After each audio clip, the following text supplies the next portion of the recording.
Breaking చూస్తున్నాం. ఆదిలాబాద్ స్వతంత్ర అభ్యర్థి సంజీవ్ రెడ్డికి బిగ్ షాక్ తగిలింది. పార్టీ వ్యతిరేక కార్యకలాపాలకు పాల్పడడంపై అధిష్టానం చర్యలు తీసుకుంది. సంజీవ్ రెడ్డిని సస్పెండ్ చేస్తూ కాంగ్రెస్ పార్టీ క్రమశిక్షణ కమిటీ ఉత్తర్వులు జారీ చేసింది.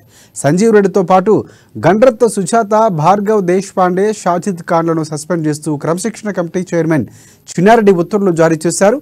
6 ఏళ్ల పాటు సస్పెన్షన్ విధిస్తూ నోటీసులు ఇచ్చారు. ఆదిలాబాద్ నుంచి సంజీవ్ రెడ్డి ఇండిపెండెంట్గా పోటీ చేస్తున్నారు.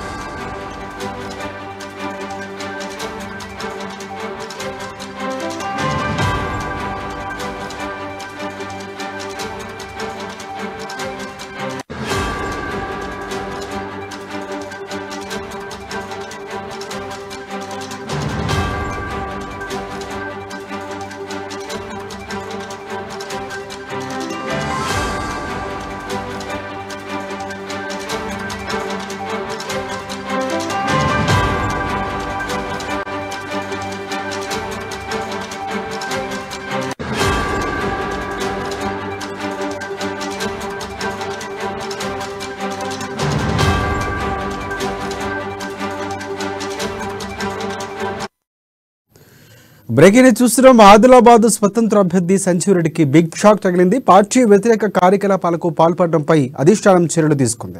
సంజీవ్ రెడ్డిని సస్పెండ్ చేస్తూ కాంగ్రెస్ పార్టీ క్రమశిక్షణ కమిటీ ఉత్తర్వులు జారీ చేసింది. సంజీవ్ రెడ్డితో పాటు గండ్రత్త సుజాత, భార్గవ్ దేశ్పాండే, షాజిద్ ఖాన్లను సస్పెండ్ చేస్తూ క్రమశిక్షణ కమిటీ చైర్మన్ చిన్నారెడ్డి ఉత్తర్వులు జారీ చేశారు. 6 ఏళ్ల పాటు సస్పెన్షన్ విధిస్తూ నోటీసులు ఇచ్చారు. ఇక ఆదిలాబాద్ నుంచి సంజీవ్ రెడ్డి ఇండిపెండెంట్గా పోటీ చేస్తున్నారు. దీనిపై మరిన్ని అప్డేట్స్ అందించేందుకు మా ప్రతినిధి జోషి మనకి ఫోన్లలో సిద్ధంగా ఉన్నారు. ఎస్ జోషి, చెప్పండి.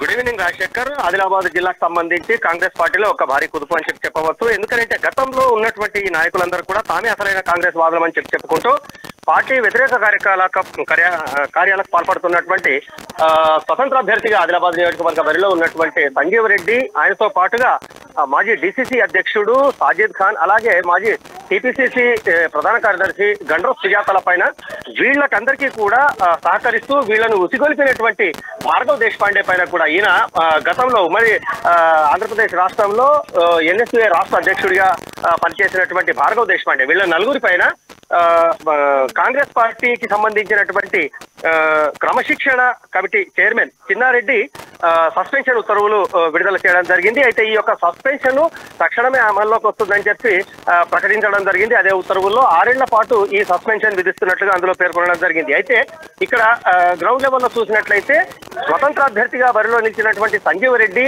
అలాగే షాజిద్ ఖాన్, గండ్రత్ సుజాతలు వీళ్ళు ఎక్కడికి ప్రచారానికి వెళ్ళినా కూడా తామే అసలైనటువంటి కాంగ్రెస్ వాదులం అనేటటువంటి రీతిలో ప్రచారం చేసుకోవడమే కాకుండా కాంగ్రెస్ పార్టీకి సంబంధించినటువంటి 6 గ్యారెంటీలు ఏవైతే ఉన్నాయో వాటన్నిటినీ కూడా వీళ్ళు ప్రచారంలో వినియోగించుకుంటున్నటువంటి పరిస్థితి. గెలిచిన తర్వాత కూడా మేము తాము కాంగ్రెస్ పార్టీలోనే చేరబోతున్నామనేటటువంటి ప్రచారాన్ని కూడా వీళ్ళు క్షేత్రస్థాయిలో నిర్వహిస్తున్నటువంటి పరిస్థితులు అయితే ఇక్కడ నెలకొన్నాయి.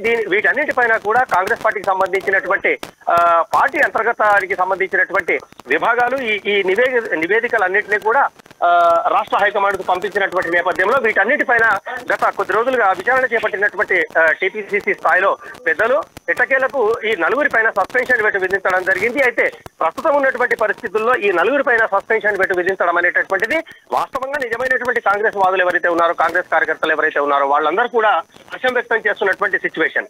అయితే ఇప్పుడు సస్పెన్షన్ వేటు విధించినటువంటి నేపథ్యంలో రేపటి నుండి వీళ్ళు తమ ప్రచారంలో ఏ విధమైనటువంటి వ్యాఖ్యలు వాడతారు, ఏ రీతిలో జనాల ముందుకు వెళ్తారు అనేటటువంటి కొంత ఆసక్తికరంగాను, అదే క్రమంలో ఎవరైతే సస్పెన్షన్ కు గురైనటువంటి వ్యక్తులు ఉన్నారో, నాయకులు ఉన్నారో, మాజీ కాంగ్రెస్ కు సంబంధించినటువంటి వాళ్ళకు సంబంధించినటువంటి ప్రచార సరళి ఏ విధంగా ఉండనుంది అనేటటువంటి ఇప్పుడు కొంత ఆసక్తికరంగాను మారినటువంటి పరిస్థితి. మొత్తానికి ఎటగలకు చూసినట్లయితే నిజమైనటువంటి కాంగ్రెస్ వాదులు, కార్యకర్తలకు ఇది ఒక చక్కటి సందేశంతో పాటుగా, అంటే ఎవరైనా సరే పార్టీకి సంబంధించి పార్టీ అభ్యున్నతికి, పార్టీ గెలుపుకు కృషి చేయాలన్నటువంటి చక్కటి సందేశాన్ని ఇచ్చింది అనేటటువంటి కోణంలో కాంగ్రెస్ కార్యకర్తలు మాత్రం హర్షం వ్యక్తం చేస్తున్నారు. రాజశేఖర్ జోషి, ప్రధానంగా ఏదైతే నోటీసులు విధించారు సస్పెన్షన్ 6 ఏళ్ల పాటు, ఈ నేపథ్యంలో షాజిద్ ఖాన్ కానీ లేకపోతే సంజీవ్ వీళ్ళందరూ కానీ ఏమైనా స్పందించేటువంటి పరిస్థితి, వివరించేటటువంటి పరిస్థితి ఉందంటారా? ఎందుకంటే ఇప్పటికే అభ్యర్థిగా అక్కడ కంది శ్రీనివాసరెడ్డి కొనసాగుతున్నటువంటి పరిస్థితి కనిపిస్తుంది. కాంగ్రెస్ పార్టీ విజయం కూడా అవకాశాలు ఎక్కువ ఉన్న నేపథ్యంలో ఇలాంటి చర్యలు చాలా వరకు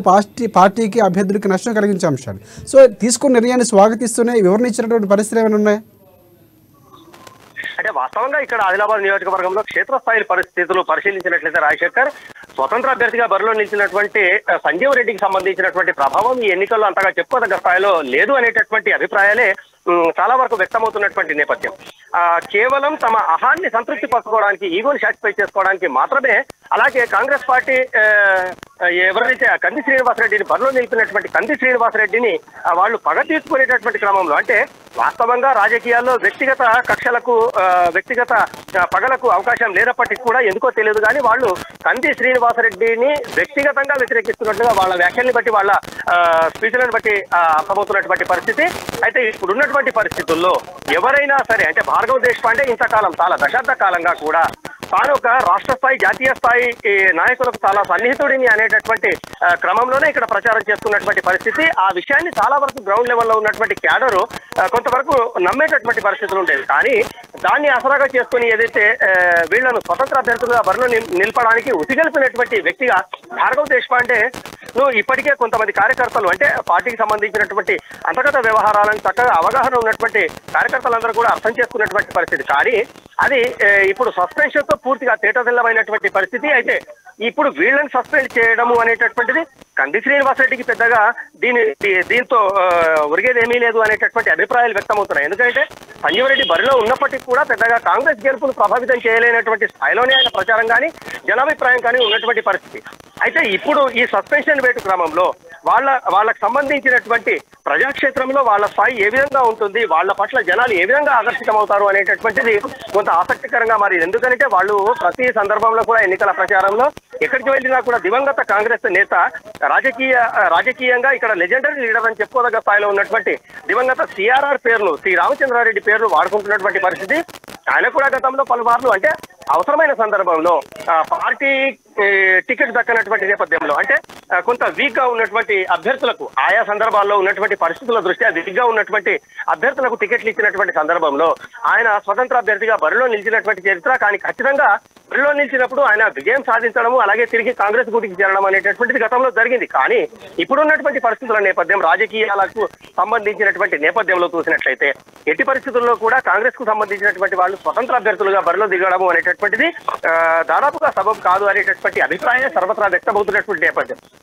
ఈ నేపథ్యంలో సంజీవ్ రెడ్డి వేసినటువంటి అడుగులు పూర్తిగా కాంగ్రెస్ పార్టీ క్యాడర్ లో ఒక రకమైనటువంటి అయోమయాన్ని సృష్టించేందుకు దారితీస్తాయి అనేటటువంటి అభిప్రాయాలు మొదట్లో వ్యక్తమైనప్పటికీ కూడా క్రమంగా అవి దూరమైనటువంటి పరిస్థితి. కానీ ఎట్టకేలకి ఇప్పుడు రాష్ట్ర పార్టీ దీనిపైన స్పందించి పార్టీ వ్యతిరేక కార్యకలాపాలకు పాల్పడుతున్నారు అనేటటువంటి కోణంలో వీళ్లపైన సస్పెన్షన్ పెట్టి వేయడం, అది కూడా 6 సంవత్సరాలకు సంబంధించినటువంటి కాల పరిమితితో తక్షణమే అమల్లోకి వచ్చేటటువంటి విధంగా సస్పెన్షన్ పెట్టి వేయడం అనేటటువంటిది ఇక్కడ కాంగ్రెస్ కార్యకర్తలకు సంబంధించినటువంటి అభిప్రాయం ప్రకారంగా వాళ్ళందరూ కూడా హర్షం వ్యక్తం చేస్తున్నటువంటి పరిస్థితి. Right, thank you, thanks for updates జోష్.